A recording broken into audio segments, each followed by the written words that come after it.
सुनिए, अब थोड़ा रुक जाइए, आ जाइए, खाना खा लीजिए। अच्छा, अब क्या बनाया है आज खाने में? करारी भिंडी, आपको बहुत पसंद है ना? अरे राधिका, खुश कर दिया तुमने तो। क्या खुशबू है, मजा आ जाएगा आज तो खाने में। अब बस खुशी होते रहोगे या खाओगे भी? अब तुम भी आओ ना। नहीं, मैं बाद में खा लूंगी। अरे बाद में नहीं, आ जाओ मेरे साथ खाओ। श्याम की जिद पर राधिका ने भी खाना शुरू कर दिया। श्याम और राधिका की शादी को 5 साल हो गए थे। वो दोनों ही एक दूसरे से बहुत प्यार करते थे। श्याम एक किसान था और खेतीबाड़ी करके अपना गुजारा करता था। श्याम दिन भर अपने खेत में काम करता और राधिका घर संभालती। खाना खाने के बाद राधिका श्याम को एकटक देखती रही। अरे अब क्या हो गया, ऐसे क्यों देख रही हो? देख रही हूँ कि आप दिन भर कितनी मेहनत करते हो और आपकी इस मेहनत का फल कोई और ही ले जाता है। अच्छा, वो सरपंच की बात कर रही हो? अब बात तो साफ है ना राधिका, कर्जा लिया है तो पाटना तो पड़ेगा ही ना। बोलो। मैं सरपंच की बात नहीं कर रही हूँ, मैं तो उस किशन की बात कर रही हूँ। सारा दिन मेहनत आप करते हो और सारा मुनाफा वो लेता है। अरे तो उसमें अब मैं क्या करूं? खेती बाड़ी छोड़कर उस किशन की तरह सब्जी बेचने लग जाऊं क्या? हाँ, तो उसमें बुराई ही क्या है, और उसके लिए खेती छोड़ने की भी कोई जरूरत नहीं है। मैं तो बस ये कह रही हूँ कि जो सब्जी आप उगाते हो उसे आप खुद ही जाकर बेचा करो ना। अच्छा, और खेती बाड़ी कौन देखेगा? आप ही देखोगे, और जरूरत पड़ी तो मैं मदद कर दिया करूंगी। देखो, चाहे थोड़ी कम ही खेती कर लो, पर अपनी सब्जी आप खुद ही बेचो। मुझे एक बात बताओ जरा, इस बार वो किशन टमाटर कितने में लेकर गया आपसे? अब 50 किलो निकले थे, तो वही 5 रुपए के हिसाब से लेकर गया था वो। हे भगवान, आपको पता भी है कि बाजार में इस समय टमाटर का क्या भाव चल रहा है? वो आपके ही टमाटर पूरे 5 गुना महंगे बेच रहा है बाजार में। अरे पर मुझे नहीं आता ये दुकान चलाना। दुकान चलाने को कौन कह रहा है? बस आप अपनी सब्जी लेकर बाजार में बैठ जाओ, लोग अपने आप आएंगे आपके पास सब्जी खरीदने के लिए। अब ठीक है, इस बारे में हम बाद में बात करेंगे, अभी तुम घर जाओ। राधिका खाने का डिब्बा लेकर घर चली गई, लेकिन उसके जाने के बाद श्याम बहुत देर तक उसकी बात पर सोच विचार करता रहा। राधिका ने बात ठीक ही कही थी, पर तभी श्याम को सरपंच सूरजमल का ख्याल आया, जो कि एक नंबर का खड़ूस और लालची आदमी था। दरअसल श्याम के पिता ने अपने बुरे वक्त में कई साल पहले सूरजमल से उधार लिया था, जिसके बदले में श्याम का आधा खेत सरपंच के पास अब तक गिरवी पड़ा हुआ था। श्याम उस खेत पर खेती नहीं कर सकता था, वहाँ सरपंच के लोग ही खेती करते थे। श्याम अपना खेत वापस तो पाना चाहता था, पर सरपंच से खेत छुड़वाने के लिए उसके पास पैसे नहीं थे। इसीलिए वो हर महीने किश्त के तौर पर एक रकम सरपंच को देता था। फिर अगले दिन, भैया कुछ पूछना था आपसे। हाँ भैया बताओ। मैं एक किसान हूँ, सोच रहा हूँ कि कल से मैं भी अपनी सब्जियां यहीं बेचने लगूं खुद से। हाँ, बढ़िया विचार है, पर इसके लिए तुम्हें सरपंच जी से पूछना पड़ेगा और उन्हें यहाँ का टैक्स भी देना पड़ेगा। टैक्स? पर वो किस लिए?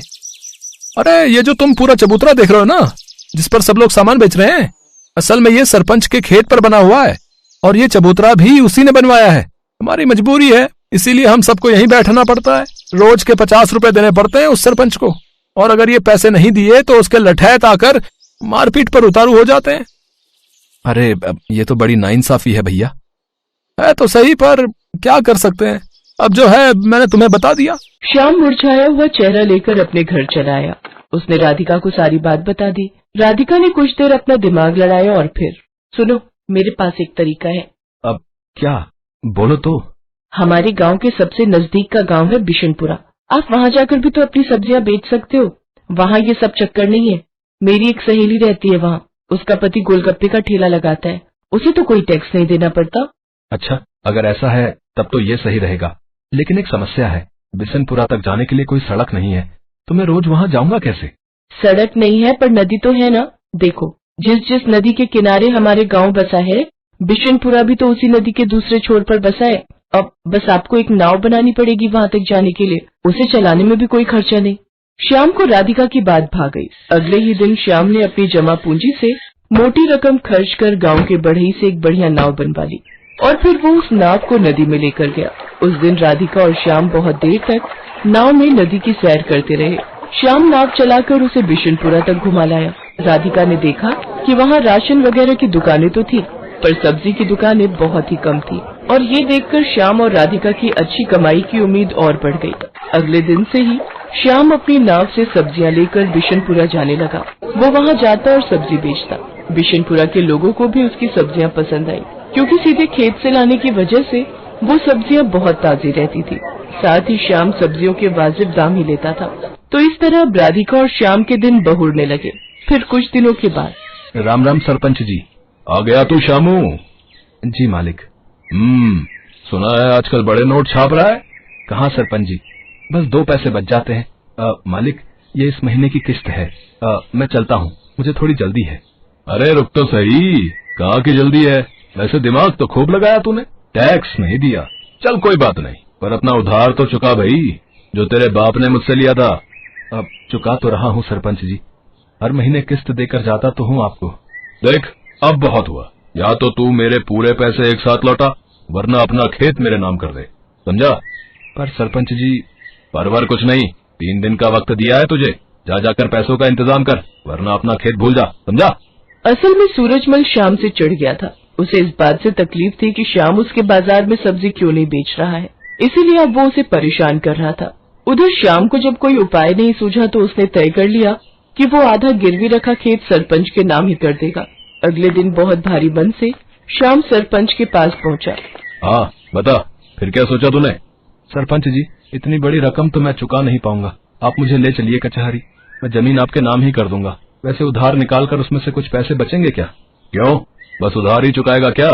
मेरा ब्याज वो कौन देगा है? ठीक है सरपंच जी, मैं कल सुबह आ जाऊंगा आपके पास। चलेंगे फिर कचहरी। उस रात श्याम को एक पल के लिए नींद नहीं आई, क्योंकि उसका आधा खेत उसके हाथों से निकल रहा था और अपना खेत बचाने के लिए फिलहाल उसके पास कोई तरीका नहीं था। तभी आधी रात को उसे बादलों के बहुत तेज गरजने की आवाज सुनाई दी। कुछ ही देर में झमाझम बारिश होने लगी। बारिश बहुत तेज थी। पूरे 4 दिनों तक वो बारिश ऐसे ही होती रही और पूरा गांव बाढ़ में डूबने लगा। कचहरी जाना तो दूर, फिलहाल कोई अपने घर से बाहर तक नहीं जा पा रहा था। बाढ़ की वजह से लोगों को बहुत परेशानियां होने लगी।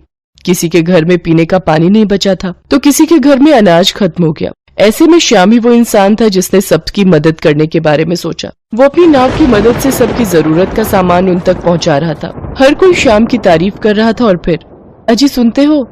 हाँ, क्या हो गया? अरे आपने सुना क्या? सरपंच जी के घर की दीवार गिर गई है। बारिश का सारा पानी उनके घर में घुस गया है। शांता बता रही थी कि बाकी लोग तो सही समय पर निकल आए, लेकिन सरपंच जी अपने पोते के साथ घर के अंदर फंस गए हैं।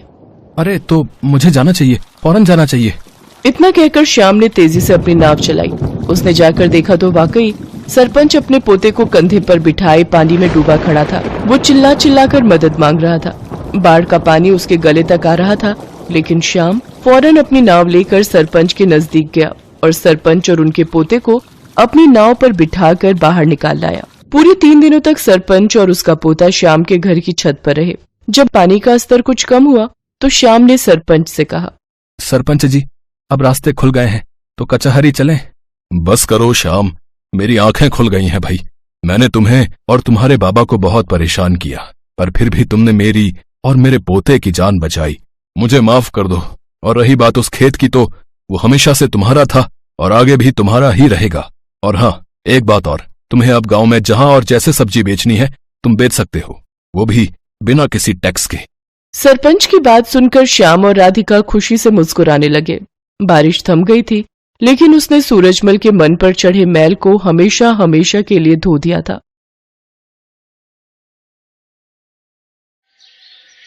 सोनपुर गांव के मुखिया रामप्रकाश अपने बेटे श्याम से बहुत परेशान रहते थे। श्याम अपने पिता के साथ किसी भी काम में हाथ नहीं बटाता था। बस सारा दिन इधर उधर दोस्तों के साथ घूमते रहना और खाली समय मिले तो सोते रहना। रामप्रकाश को इसी बात की चिंता रहती थी कि श्याम पर कभी गांव को संभालने की जिम्मेदारी आई तो वो कैसे उस जिम्मेदारी को संभाल पाएगा। इसीलिए एक दिन गुस्से में आकर रामप्रकाश श्याम से बोला, श्याम, तू कब तक इस तरह निठल्ला बनकर घूमता रहेगा? तेरी उम्र के बच्चे शहर जाकर बड़ी बड़ी नौकरियां कर रहे हैं या फिर अपने पिता के साथ गांव की पंचायत में बैठते हैं।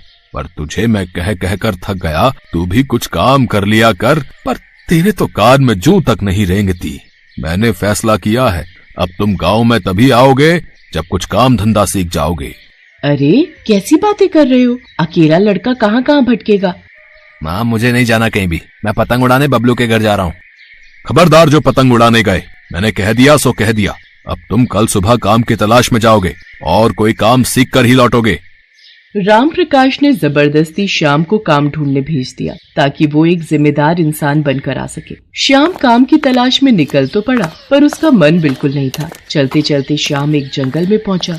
वहीं उसे एक पेड़ के नीचे एक साधु महाराज समाधि में बैठे दिखाई दिए। श्याम ने देखा एक काला नाग साधु बाबा को डसने वाला है। श्याम ने कुछ भी देरी न करते हुए झट से नाग को उठाया और एक और फेंक दिया। शोर से साधु बाबा की समाधि टूट गई। उन्होंने नाग को झाड़ियों में भागते देखा। धन्यवाद बेटा, तुमने आज मेरी जान बचा ली। आओ मेरी कुटिया में चलो, वहां चलकर बात करते हैं।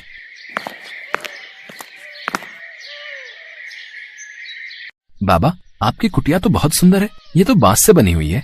बेटा, ये बांस की कुटिया मैंने स्वयं बनाई है। बांस को जोड़ जोड़ कर बहुत मेहनत से मैंने इसे तैयार किया है। बाबा, क्या मैं कुछ दिन यहाँ आपके पास रह सकता हूँ?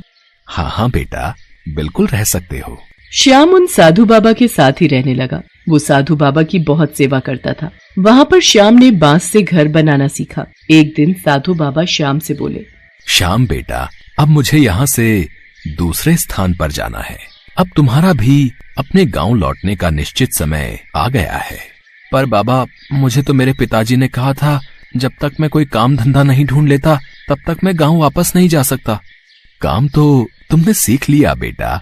तुमने बांस के घर बनाने सीखे हैं, वो भी बहुत मेहनत का काम है। अब तुम अपने गांव जाना और वहां पर तुम जल्दी ही बांस के घर बनाना शुरू कर देना। बस यही तुम्हारा काम है। एक दिन ये बांस के घर तुम्हारे बहुत काम आएंगे। श्याम साधु बाबा से विदा लेकर वापस गांव पहुंच जाता है और अगले दिन बांस मंगवाकर पूरे गांव में बांस के घर बनाने शुरू कर देता है। पता नहीं इस लड़के को मैंने काम धंधा ढूंढने भेजा था, पर ये तो बांस के घर बनाने में लग गया है। देखने में घर कितने सुंदर और मजबूत हैं।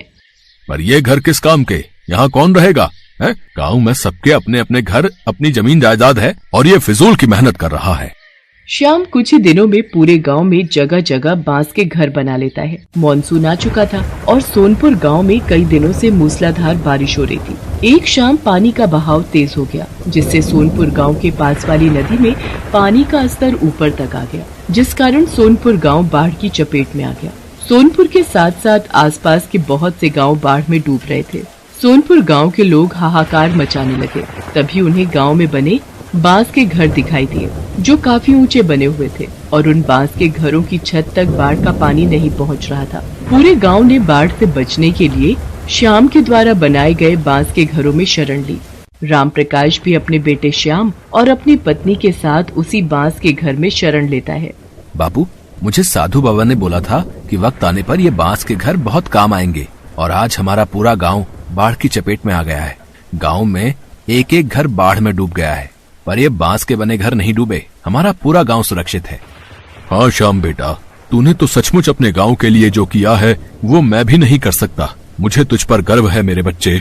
कई दिनों तक गांव के लोग आराम से बांस के बने घर में रहते रहे। फिर सब कुछ ठीक हो गया। गांव वालों ने श्याम की बहुत तारीफ की। आसपास के गांव वालों ने जब इस बात को सुना तो वो भी बांस के बने घर देखने के लिए आने लगे। राम प्रकाश जी, आपका बेटा तो बहुत होनहार है। ये बांस के घर बनाकर उसने सचमुच आपके गांव को सुरक्षित कर दिया। हम चाहते हैं श्याम हमारे गांव में भी ऐसे ही बांस के घर बना दे, ताकि बाढ़ आने पर हमारे गांव वाले भी सुरक्षित रहें। जितनी भी लागत लगेगी वो तुम ले लेना श्याम बेटा, पर हम सब के गांव में तुम ऐसे ही बांस के घर बनाने का काम शुरू करवा दो। ठीक है, मैं कल से ही और लोग अपने साथ मदद के लिए ले लेता हूँ और आप लोग चिंता मत कीजिए, मैं सभी गांव में बांस के घर बनवा दूंगा। भला हो उन साधु बाबा का जिन्होंने मेरे बच्चे को इतना मेहनती बनाने में मदद की। आप सही कह रहे हो। हमारे श्याम ने सचमुच बहुत अच्छा काम किया है। श्याम के द्वारा बनाए बांस के घर दूर दूर तक मशहूर हो गए। बहुत से गांव के मुखिया अपने गांव में बांस के घर बनवाने लगे। धीरे धीरे श्याम का बांस के घर बनाने का काम एक व्यापार में बदल गया और उसने इस काम में बहुत तरक्की की। श्याम ने मन ही मन उन साधु बाबा को धन्यवाद दिया, जिनके कारण उसे ये सफलता मिली थी।